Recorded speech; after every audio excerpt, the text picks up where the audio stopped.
قارون کے تذکرے میں آئی ہے، اور قارون ہم سب جانتے ہیں کہ بڑا دولت مند تھا، تو اللہ تعالیٰ نے اس کی دولت کے حوالے سے یہ ہدایات فرمائی ہیں۔ لیکن مفسرین یہ بات لکھتے ہیں کہ قارون کو جو دولت ملی تھی وہ علم کی وجہ سے، ایک خاص قسم کے نالج کی وجہ سے ملی تھی، تو ہم اس کو نالج پر بھی اپلائی کر سکتے ہیں۔ تو اس لیے میں اسے کہتا ہوں کہ نالج کا بھی مینیفیسٹو ہے۔ کیا ہیں 4 ہدایات؟ سب سے پہلی ہدایت، اس مینیفیسٹو کا پہلا پوائنٹ، وَلَا تَنْسَ نَصِيبَكَ مِنَ الدُّنْيَا، کہ دنیا سے اپنا حصہ مت بھولو، دنیا سے اپنا حصہ فراموش مت کرو۔ Do not forget your share from this world، کہ ہمیں دنیا سے اپنا حصہ لینا ہے۔ آج ایک بڑا مسئلہ یہ ہے کہ ہم نے اس دنیا سے اپنا حصہ بھلا دیا ہے، فراموش کر دیا ہے۔ تو عزیز بچوں، ہمیں اس دنیا سے اپنا حصہ حاصل کرنا ہے۔ جب تک دنیا سے حصہ حاصل نہیں کریں گے تب تک آپ دنیا کو بہتر بنانے میں، اس کو لیڈ کرنے میں اپنا رول ادا نہیں کر سکیں گے۔ دنیا کے علوم سے حصہ حاصل کرنا ہے۔ دنیا میں جو ایجادات ہو رہی ہیں، جو انوینشنز ہو رہے ہیں نئے نئے، اس میں اپنا حصہ حاصل کرنا ہے۔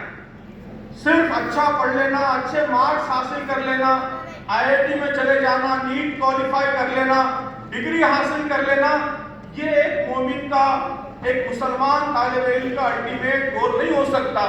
آپ دنیا کو لیڈ کرنے کے لیے پیدا ہوئے ہیں، آپ خیر امت کا حصہ بنا کر بھیجے گئے ہیں، تو آپ کی ذمہ داری یہ ہے کہ بہت اعلیٰ لیول پر جا کر دنیا سے اپنا حصہ حاصل کریں۔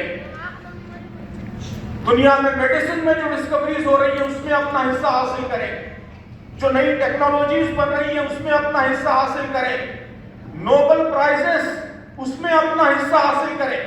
ہمارے بچوں کے اندر یہ حوصلہ ہونا چاہیے کہ ہم انشاءاللہ نوبل پرائز جیتیں گے، جیتیں گے انشاءاللہ، ہم نوبل پرائز جیتیں گے، اکنامکس میں، فزکس میں، میڈیسن میں اعلیٰ ترین مقام حاصل کریں گے، اس جذبے سے یہاں سے نکلی۔ تو وَلَا تَنْسَ نَصِيبَكَ مِنَ الدُّنْيَا، دنیا سے اپنا حصہ مت بھولو۔ لیکن دنیا سے اپنا حصہ مت بھولو اس کا مطلب ہرگز یہ نہیں ہے کہ دنیا کے ہو کر رہ جاؤ، صرف دنیا کی فکر کرو، صرف دنیاوی کامیابیوں پر مطمئن ہو کر بیٹھ جاؤ۔ مومن کا یہ بھی ڈسٹنکشن نہیں ہو سکتا، امتیاز نہیں ہو سکتا۔ دوسرا اہم ترین اصول یہ ہے کہ وَابْتَغِ فِيمَا آتَاكَ اللَّهُ الدَّارَ الْآخِرَةَ، کہ جو کچھ اللہ نے تم کو دیا ہے اس سے آخرت کا گھر بناؤ۔ یہاں منصورہ میں آپ کو جو نالج ملا ہے اس سے بھی ہم کو آخرت کا گھر بنانا ہے۔ یہاں سے آپ مختلف کالجز میں جائیں گے، یونیورسٹیز میں جائیں گے، انشاءاللہ دنیا کی بہترین یونیورسٹیز میں آپ تعلیم حاصل کریں گے، جو کچھ علم حاصل کریں گے، جو کچھ اسکلز حاصل کریں گے، جو کچھ آپ کا کیریئر ہوگا، وہ کیریئر صرف آپ کو دنیا نہیں دے گا بلکہ اس کے ذریعے آپ آخرت کا گھر بنائیں گے۔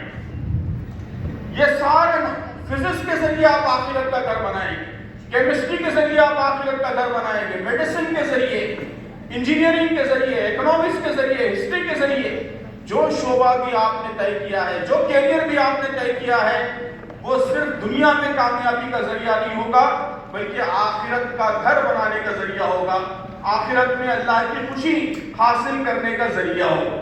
یہ دوسرا اصول ہے۔ آخرت کا گھر کیسے بنے گا، اس کا طریقہ کیا ہے، کیسے فزکس، کیمسٹری، انجینئرنگ یا آخرت کا گھر بنانے کا ذریعہ بن سکتا ہے۔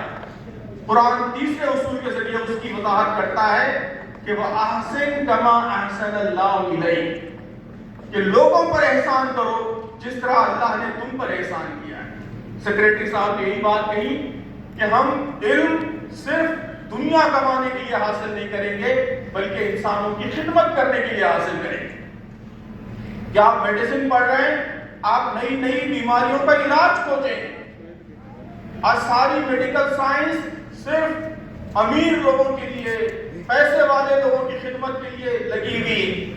آپ دنیا کے غریب ترین لوگ، ان کے مسائل، ان کے جینوئن پرابلمز، اس کو حل کرنے کے لیے اپنے علم کا استعمال کریں گے۔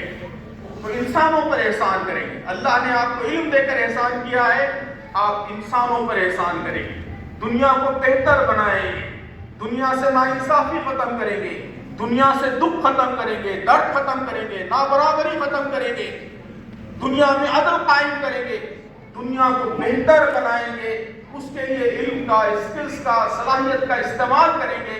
وَأَحْسِن كَمَا أَحْسَنَ اللَّهُ إِلَيْكَ، کہ جس طرح اللہ نے تم پر احسان کیا ہے اسی طرح تم دوسروں پر احسان کرو۔ اس کے نتیجے میں تمہارا علم، تمہارا نالج، تمہاری اسکلز یہ آخرت میں تمہاری کامیابی کا ذریعہ بنے گی۔ چوتھی بات قرآن مجید نے کیا نہیں کرنا ہے یہ بھی بتا دیا ہے، وَلَا تَبْغِ الْفَسَادَ فِي الْأَرْضِ، کہ جب علم کا رشتہ اللہ کے نام سے ٹوٹ جاتا ہے تو پھر اللہ کی نعمتیں یہ زمین میں فساد پیدا کرنے کے لیے انسان استعمال کرنے لگتا ہے، جیسے قارون نے کیا کہ اللہ نے اس کو بڑی نعمت عطا کی، اسکل عطا کی، علم عطا کیا، اس علم سے بے پناہ دولت عطا کی، لیکن اس نے اس دولت کو زمین میں فساد برپا کرنے کے لیے استعمال کیا۔ آج بھی جو لوگ اللہ کے نام سے دور ہیں وہ اپنے علم کا، اپنے اسکلز کا طرح طرح سے فساد برپا کرنے کے لیے استعمال کر رہے ہیں۔ ڈاکٹر صاحب ملگانی صاحب نے تفصیلات بیان کی، دنیا میں اس وقت جو کچھ ہو رہا ہے ہر میدان میں، پولیٹکس میں، جنگ کے میدان میں، اکنامی میں، سائنس میں، پروفیشنز میں، ہر میدان میں جو کرپشن ہے اور جس طریقے سے انسانوں کا ایکسپلائٹیشن ہے، جس طرح سے غریبوں پر، کمزوروں پر ظلم ہے، ظاہر ہے کہ یہ سب نالج کے ذریعے، اسکل کے ذریعے، اعلیٰ ترین اسکل سے لیس ہو کر ظلم کیا جا رہا ہے۔ ظلم کی گریوٹی بھی اسکلز کی وجہ سے، نالج کی وجہ سے بہت زیادہ بڑھ گئی ہے۔ تو قرآن کہتا ہے کہ اس مقصد کے لیے علم حاصل مت کرو، اس مقصد کے لیے اپنے نالج کا، اپنے اسکلز کا استعمال مت کرو، وَلَا تَبْغِ الْفَسَادَ فِي الْأَرْضِ۔ یہ 4 باتیں یاد رکھنا ہے۔ پہلی چیز دنیا سے اپنا حصہ حاصل کرنا ہے۔ ہر میدان میں یہ دنیا اللہ تعالیٰ نے اہل ایمان کے لیے بنائی، ان کو اس دنیا کو بہتر بنانا ہے۔ یہی دنیا آخرت کی کھیتی ہے۔ دنیا اور آخرت کا بڑا گہرا رشتہ ہے، یہ دنیا ہی آخرت کی کھیتی ہے۔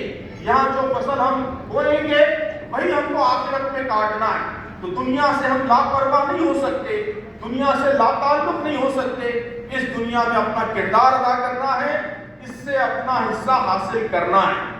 یہ پہلی چیز۔ دوسری چیز کہ آخرت کا گھر بنانا ہے، اس دنیا کے وسائل کو استعمال کرتے ہوئے، اور اس کا طریقہ یہ ہے کہ جس طرح اللہ نے ہم پر احسان کیا ہے اسی طرح ہم دوسروں پر احسان کریں گے۔ وہ احسان یہ آخرت میں گھر بنانے کا ذریعہ ہوگا، اور زمین میں فساد کے لیے ہرگز اپنی صلاحیت، اپنی اسکلز کا استعمال نہیں کریں گے۔ تو میری آپ سب کو، اپنے عزیز طلباء طالبات کو یہ نصیحت ہے کہ ابھی سے اپنی زندگی کا ایک ویژن طے کیجئے، ایک مقصد طے کیجئے کہ ہم کس میدان میں انسانیت کی خدمت کریں گے۔ اعلیٰ ترین ویژن، اونچا مقصد۔ خرم مراد تحریک کے بڑے رہنما تھے، وہ کہتے تھے کہ اگر تمہیں تیر چلانا ہو تو چاند کو نشانہ بنا کر تیر چلاؤ۔ تمہارا تیر چاند پر نہیں جائے گا لیکن بہت اونچا ضرور جائے گا۔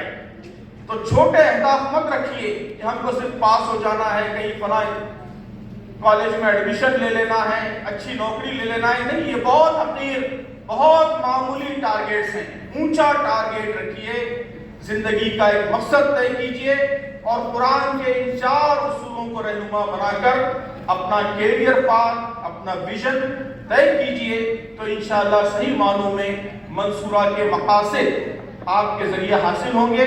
میں اللہ تعالیٰ سے دعا کرتا ہوں کہ اللہ تعالیٰ ہمارے تمام طلباء کو، تمام طالبات کو انسانیت کا محسن بنائیں، ان کے علم کو ساری انسانیت کے لیے نافع بنائیں، انہیں نفع بخش علم کی دولت سے سرفراز فرمائیں، اور انہیں دنیا کو بہتر بنانے میں اور خلافت، اللہ تعالیٰ کی خلافت کا فریضہ ادا کرنے کے لیے اپنے علم اور صلاحیت کو استعمال کرنے کی اللہ تعالیٰ ان سب کو توفیق بخشے، آمین۔ میں پھر ایک بار خوشی کا اظہار کرتا ہوں، اور تمام ٹرسٹی صاحبان کو، ذمہ داران کو مبارکباد پیش کرتا ہوں، اور نیک خواہشات، نیک دعاؤں کے ساتھ میں اپنی بات ختم کرتا ہوں۔ بہت شکریہ۔